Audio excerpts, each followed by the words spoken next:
जय हिंद। आप सभी लोग का स्वागत है एक बार फिर से, और एक बड़ा ही बेहतरीन सा इडियम लेके आया हूं मैं आपके लिए, once in a blue moon, जिसका मतलब होता है वेरी रेयर। शायद ही ऐसा कभी होगा, उसे कहते हैं once in a blue moon. क्या कहानी है इसकी, आइए बारीक से समझते इसी कहानी को। कहा जाता है कि जैसे आप हिंदू कैलेंडर लेके आएंगे, विक्रमी संवत लेके आएंगे, तो विक्रमी संवत जो है वो चंद्रमा आधारित कैलेंडर है। आप उसके महीने देखेंगे, आप उसमें महीने होते हैं चैत्र, बैसाख, ज्येष्ठ, आषाढ़, श्रावण, भादो, आश्विन, कार्तिक, मार्गशीर्ष, पौष, माघ, फागुन। 12 महीने होते हैं और 12 महीनों के अंदर 30 दिन होते हैं। और यहीं पर एक चीज आ जाता है कि जो 30 दिन है ये बने होते हैं 15 और 15 दिन से। कि जैसे चांद जो होता है उसका साइकिल 15 दिन का होता है, कि 15 दिन जो है चांद की रोशनी बढ़ती चली जाएगी और 15 दिन उसकी रोशनी घटती चली जाएगी। जो रोशनी जब शुरुआती दिनों में रोशनी उसकी कम होती है और जो चांद की रोशनी दिन पर दिन कम होती जाएगी, कि आज कम है, आज पहला दिन है, कम है, फिर और कम है, और कम है, और कम है, ऐसे करते करते 15वां दिन पूरा हो जाएगा अंधेरा। और इसीलिए गांव के लोग इसे कहते हैं अनहरिया, और इसीलिए इसे पंडित जी लोग कहते हैं कृष्ण पक्ष। और जब चांद की रोशनी बढ़ती जाती है तो वहां पर आज कम है रोशनी और धीरे धीरे बढ़ती जाएगी। जो 15वां दिन होगा उसमें चांद पूरा आपको चमकता हुआ दिखाई देगा, जिसे कहेंगे पूर्णिमा।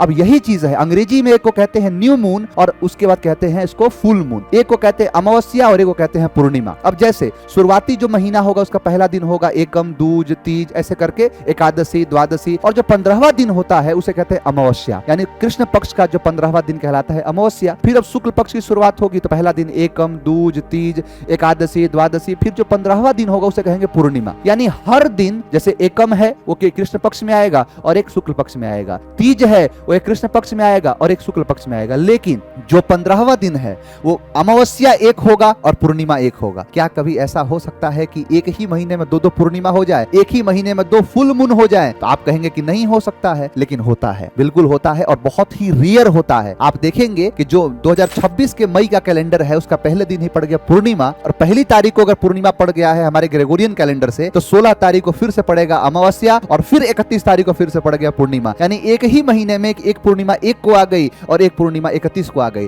तो पहले वाले जो पूर्णिमा को हम कहेंगे फुल मून और दूसरे वाली पूर्णिमा को कहेंगे हम ब्लू मून, क्योंकि ये बहुत ही रेयर होता है। और वहीं से ये इडियम डिराइव हो गया कि once in a blue moon, यानी जो ऐसा मून, जो ब्लू मून जो होता है वो बहुत ही कम होता है, बहुत ही रेयर होता है। और ऐसे ही जो है आपको जो इडियम्स आपको मिलते रहेंगे, और ऐसे इडियम्स के लिए चैनल के साथ जुड़े रहे। वीडियो अच्छा लगे तो आप लाइक करें, और अगर आपके कोई भी, अगर मान के चलिए कोई आपको इडियम परेशान कर रहा है तो आप कमेंट बॉक्स में लिखिएगा ये इडियम, उसका भी जड़ से उसका ओरिजिन वगैरह सब कुछ समझा दिया जाएगा। और अच्छा लगे वीडियो तो लाइक करें। मिलेंगे आपसे नेक्स्ट क्लास में। आज के लिए इतना ही। Thank you very much. जय हिंद।